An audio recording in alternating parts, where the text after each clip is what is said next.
You know, guys, my good friends in the band Whitechapel are in the studio right now working on some new stuff, so it seems like as good a time as any to check out a scalding hot lick from one of my guest solos off their last record.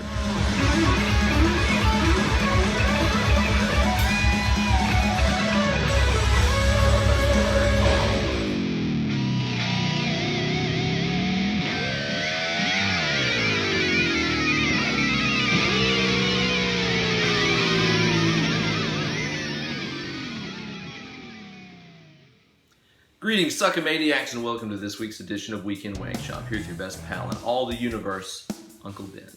Now, I've known those good old boys from Whitechapel for going on 13 or 14 years now, all the way back to the early 2000s local Knoxville heavy metal scene that we were all a part of back then. All of our old bands used to play together and all that stuff.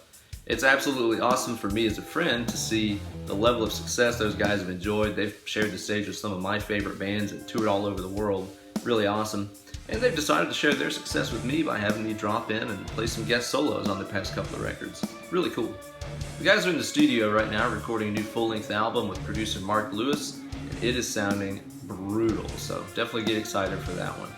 Also, if you keep your ears peeled on that new album, you might just hear Uncle Ben hogging around on a couple more guest solos on there, so that's something to look forward to as well.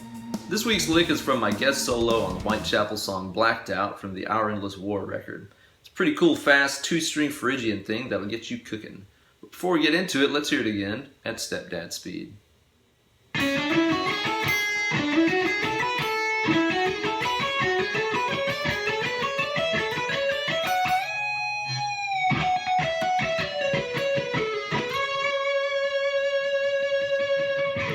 And as always, a full tab is available on my Instagram page. So be sure to go over to Instagram, find BenEllerGuitars, follow me, find the tab for this week's lick, learn how to play it, upload a video of yourself shredding through it along with the hashtag #WeekendWankshop. Now, as far as I know, Blacked Out is the only Whitechapel song ever that's been written and recorded on a 6-string. So this is a 6-string tune and it's in drop D flat tuning. So it's just like tuning your guitar down a half step like Guns N' Roses and then doing drop D tuning like Tool, and you end up with a sort of Tools and Roses tuning. I recorded my guitar solo in standard tuning exactly like I'm going to show it to you today.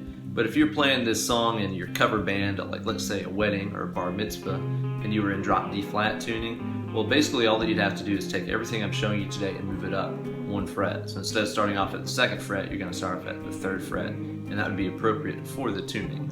But this is exactly how I recorded it. So this lick is based around the C-sharp Phrygian scale, which is one of the modes of A major. It's got the notes C-sharp, D, E, F-sharp, G-sharp, A, B, and C-sharp in it. It's all played on these little 2-string pairs on your top 2 strings on your guitar, on your B and your E. First one starts off down here at fret number 2 on the C-sharp note, the root note of the scale. What we're going to do is we're going to play 2, 3, 5, and then on the high E string we're going to play 2, 4, 5, and then go right back to fret 4. Next, the pattern moves up to the next note of the scale here, starting off on the D note. So we're going to play on the B string here 3, 5, and 7. Then on the high E we're going to play 4, 5, 7, and then back to fret 5. So now for these two you got... Now we get into the fast part here. This is going to start off on the 5th fret on the B string here. You're going to play 5, 7, 9. Same thing on the E. Next, move up to the next note of the scale, starting here on the 7, the F sharp note.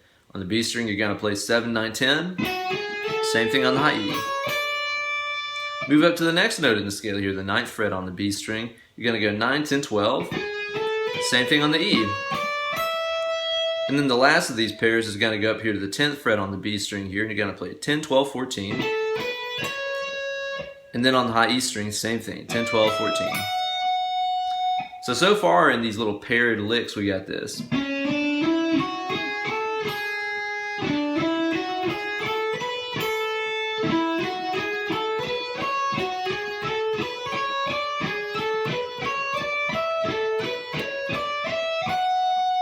So the last thing that you played there is that 14th fret high E string.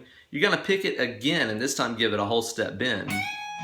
So you end up picking it and then picking it again with a whole step bend. Now you'll hear the bend come down a little bit as we move into the last little section of the solo here. So don't worry about keeping it there and holding it up. But yeah, it has a little fall after it. So make sure it's perfect whole step bend to G sharp. Okay, so after that you're going to play this last little descending part. cool little simple descending line here. And what I'm doing is I'm starting off on the 14th fret on the high E string, and I'm going to do a little hammer on a pull off of 16. Next I'm going to play the 17th B, back to 14th E. Then on the B string I'm going to play this little descending pattern here. I'm going to play 17, 15, pulling off to 14.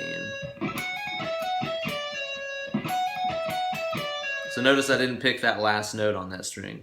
Next we're going to play 16th G, 14th B, back to 16 on the G, 14 on the G, sliding to 13. So now you got. And then lastly, you're going to round this out by hitting the 16th G and sliding up to 18 with some tasty vibrato. So once more all together slowly. And the straight fast part.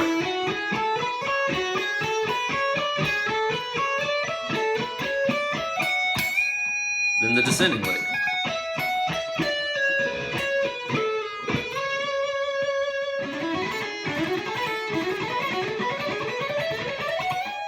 So the hardest thing about this is definitely the picking on that fast 2-string part. It's all alternate picked, there's no legato, there's no tricks to it really. Every one of these pairs starts on a downstroke, it just goes down, up, down, up, down, up.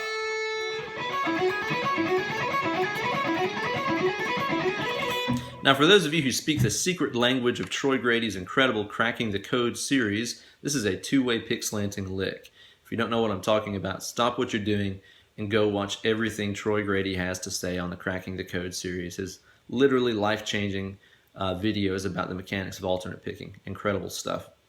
Anyway, so you might have seen me making a couple of different moves there on that close-up that I was just playing. I'm exaggerating these movements a little bit so you can see them, but basically what's happening is for the first portion of the B string lick here, right, the 3 notes on the B string, I always have to have the pick tilted this way in what Troy calls an upward slant.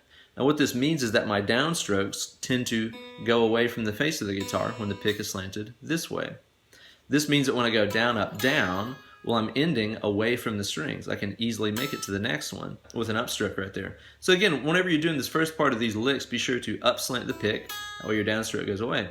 Now when you reach the high E string, it's going up, down, up, right? Now, I need to tilt the pick this way into a downward slant very slightly. That way when I go up, down, up, I'm again ending free of the kind of prison of the strings, and I can get back to the B string for the next lick. So again, it's downward slant, upward slant, down slant, up, down, up. If you do it that way, the last note on every string will always end up free and clear and easy to transfer to the next string that you're going to. I forgot to mention that I also recorded some harmonies and stuff on top of that main line that I showed you too. It's mainly harmonized in fourths, so if you could start picking this out yourself, it'd be a great way to learn how to play those intervals. Basically what I mean is that whatever note I'm playing, the harmony is playing pretty much the same thing but 4 notes higher in the scale. So instead of starting here, 1, 2, 3, 4, it starts here, and so on. Maybe you could use that as a start to start figuring out that harmony. That way you and a buddy can blast this one out. So there you go, kids, another sick lick to add to the good old Wank Bank. Thank you guys so much for watching, and a huge thank you to my good friends in Whitechapel for having me contribute to their records. It's really an honor and a privilege. Be sure to follow Whitechapel on Instagram and Twitter and all other forms of social media for updates about the new record, plus tour dates and all that kind of jazz. Also be sure to follow my antics and shenanigans on Twitter and Instagram at BenEllerGuitars. Also, if you're looking to book some one-on-one Skype lessons, be sure to drop me an email, BenEllerGuitars@gmail.com, and we'll set up rates and times and all that good stuff. Thank you guys again so much for watching. Stay tuned for more next week. Cheers.